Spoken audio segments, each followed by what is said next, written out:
Bagi banyak orang, langit hanyalah ruang kosong. Namun bagi militer Amerika Serikat di tahun 2026, setiap jengkalnya adalah medan tempur yang dijaga oleh perisai tak kasat mata.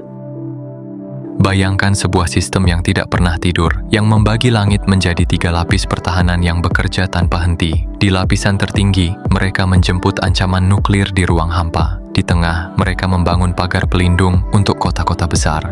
Dan di lapisan terbawah, mereka kini mengandalkan rudal-rudal mikro yang cerdas untuk mengejar gerombolan drone yang paling lincah sekalipun. Hari ini, kita akan menembus ke dalam sistem pertahanan paling kompleks yang pernah dibuat manusia, 3 lapis perisai gaib Amerika Serikat. Lapisan pertama dimulai di tempat yang tidak bisa dijangkau pesawat tempur manapun, yaitu luar atmosfer bumi. Disinilah GMD atau Ground Based Midcourse Defense bekerja sebagai garda terdepan.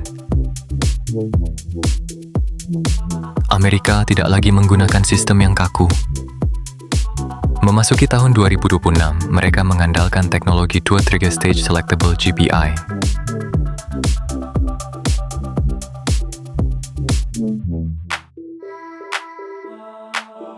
Artinya, rudal pencegat ini bisa dipacu dalam 2 atau 3 tahap pendorong tergantung seberapa dekat ancaman yang datang.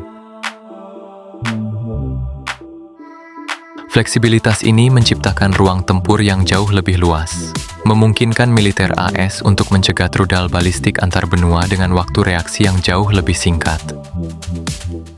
Satu hal yang membuat sistem ini begitu mengerikan adalah presisinya. Melalui Exo-Atmospheric Kill Vehicle, rudal ini tidak butuh bahan peledak. Ia menggunakan teknologi hit-to-kill, menghancurkan target hanya dengan kekuatan tabrakan fisik murni. Sebuah benturan kinetik di ruang hampa yang memastikan hulu ledak musuh hancur total sebelum sempat kembali masuk ke bumi.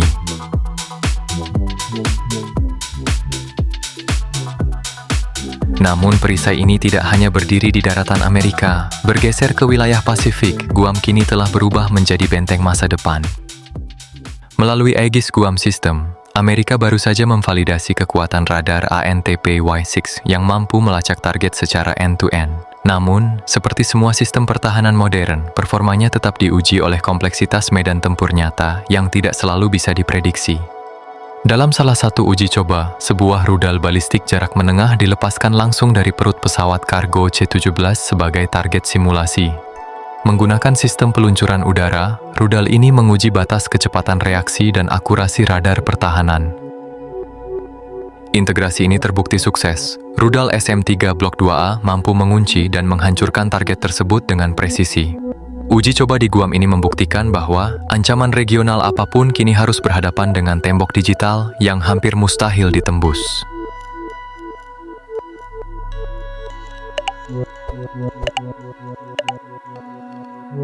Dengan perpaduan GMD di darat dan Aegis di laut, Amerika memastikan bahwa lapisan terluar mereka bukan sekadar pagar, melainkan ekosistem mematikan yang siap menghapus ancaman dari peta bahkan sebelum mereka menyentuh atmosfer.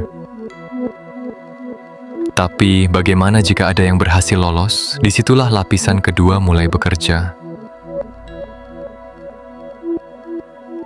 Ketika ancaman mulai menembus batas atmosfer dan meluncur turun menuju target, lapisan kedua mulai mengambil alih. Disinilah Terminal High Altitude Area Defense bekerja. Namun di tahun 2026, THAAD telah berevolusi menjadi lebih dari sekadar peluncur rudal. Dengan teknologi remote launch, sistem ini kini mampu beroperasi jauh dari unit utamanya, menciptakan jangkauan perlindungan yang lebih luas dan sulit diprediksi oleh lawan.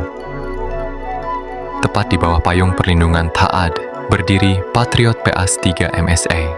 Sebagai interseptor paling lincah dalam inventaris Amerika, rudal ini dirancang untuk satu tugas spesifik, mengejar rudal jelajah dan ancaman udara yang bermanuver di ketinggian menengah dengan presisi hit-to-kill yang tak kenal ampun.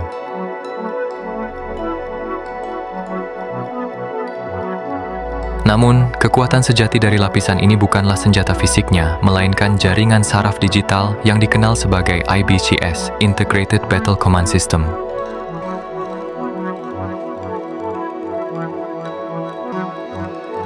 Melalui latihan bilateral seperti Shining Star 26, Amerika membuktikan bahwa masa depan pertahanan udara adalah tentang integrasi total.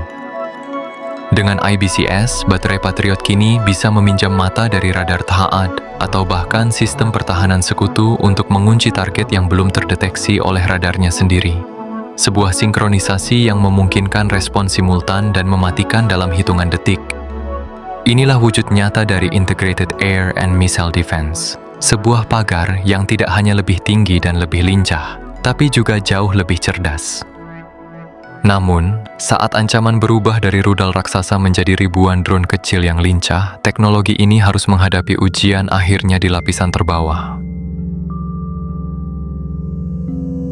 Inilah zona di mana presisi harus bertemu dengan kecepatan cahaya. Ketika ancaman bukan lagi soal rudal balistik, melainkan serangan kawanan drone yang mencoba menyelinap melalui celah sempit, Amerika mengaktifkan benteng terakhirnya. Disinilah perisai gaib bertransformasi dari ledakan amunisi fisik menjadi perang energi yang sunyi namun mematikan. Garda depannya adalah Thor. Berbeda dengan laser yang menyerang satu titik, Thor memancarkan gelombang mikro berdaya tinggi yang mampu melumpuhkan seluruh kawanan drone sekaligus. Dalam hitungan detik, sirkuit elektronik musuh lumpuh di udara.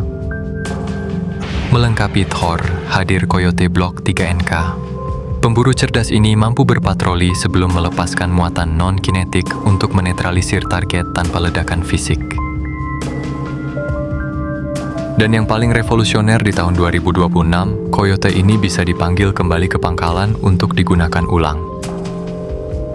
Namun, saat situasi menuntut kehancuran fisik secara instan, sistem Vampire yang modular mengambil alih. Menggunakan roket berpemandu laser, Vampire menjadi predator bagi drone kelas menengah yang mencoba menyusup ke area kontestasi. Dan jika semuanya gagal, Amerika mengerahkan sang algojo terakhir, SeaRAM. Meski bentuknya menyerupai minion, sistem ini adalah dinding peluru yang mematikan. Dengan ribuan peluru per menit, SeaRAM menciptakan payung pelindung terakhir sebelum dampak terjadi. Sebab pada akhirnya tidak ada satu sistem yang berdiri sendiri. Semuanya terhubung, melihat, berbagi, dan bereaksi dalam satu kesatuan. Inilah perisai yang tidak terlihat, namun selalu ada. Sebuah sistem yang bekerja sebelum ancaman sempat dipahami dan berhenti hanya ketika langit kembali sunyi.